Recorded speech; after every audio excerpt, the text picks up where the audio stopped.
Hi everyone, good morning. Matagal-tagal na akong hindi nakapag-update ng aking vlog dito, guys. Ito ako ngayon sa second floor, maglilinis ako.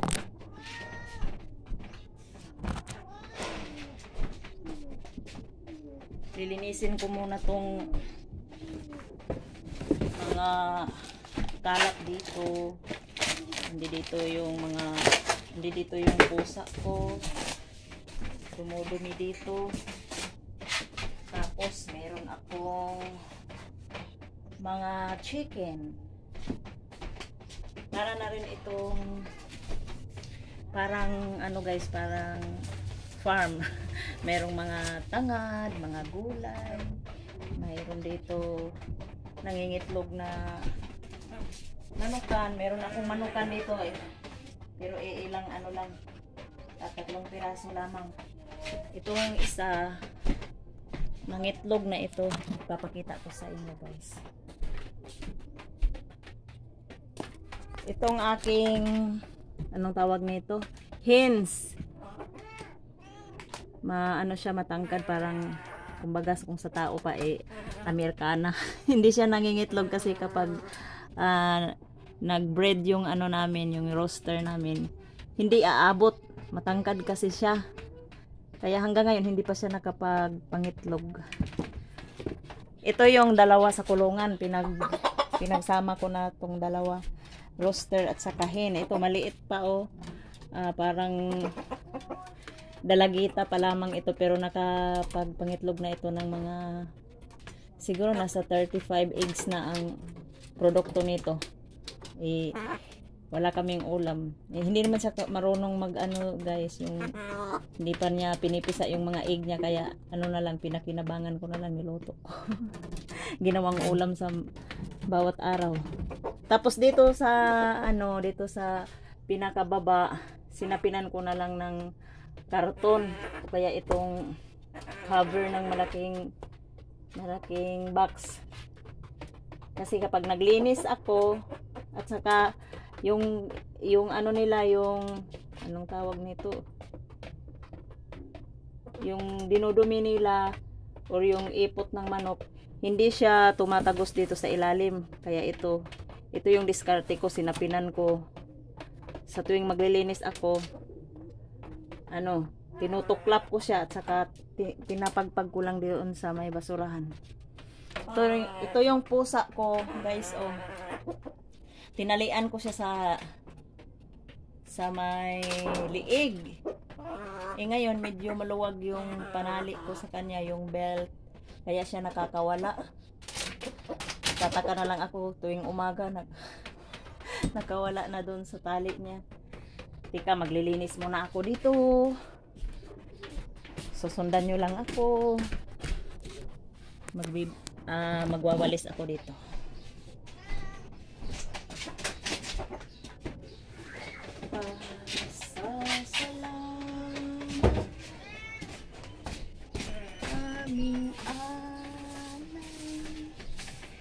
Ganito ang ginagawa ko everyday.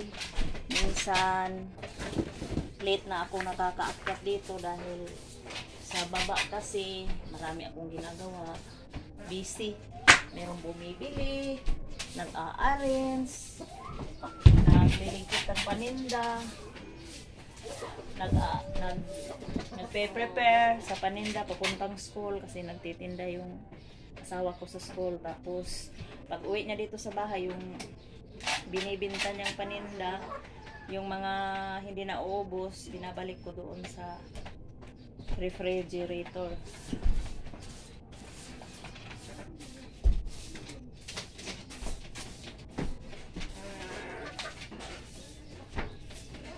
Ganito yung nakasanayan ko everyday. Nililinis ko tong area na to. Kasi kapag hindi ko to nilinis, sobrang dumi.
ipakita ko na ko guys ang among abuhan diri sa taas guys. Usahay kong maglata ko og mga bukog.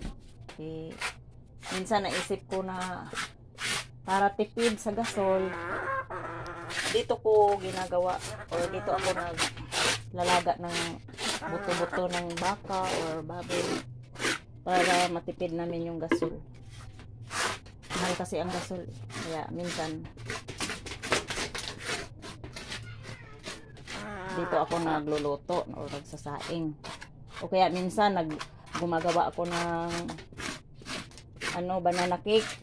Yung banana cake naman kasi 45 minutes. Kung doon ko gagawin, kapag doon ko gagawin sa gasol, mauubos yung gasol na maliit. Kaya dito ko na lang siya pinaproseso. Ganito yung kalagayan sa taas na area guys. Ito, uulitin ko, meron akong 3 chicken, 2 hens, at saka 1 rooster pang breed dito sa 2 inahin, 2 inahin. Ito yung pusa ko, ito yung mga pananim ko,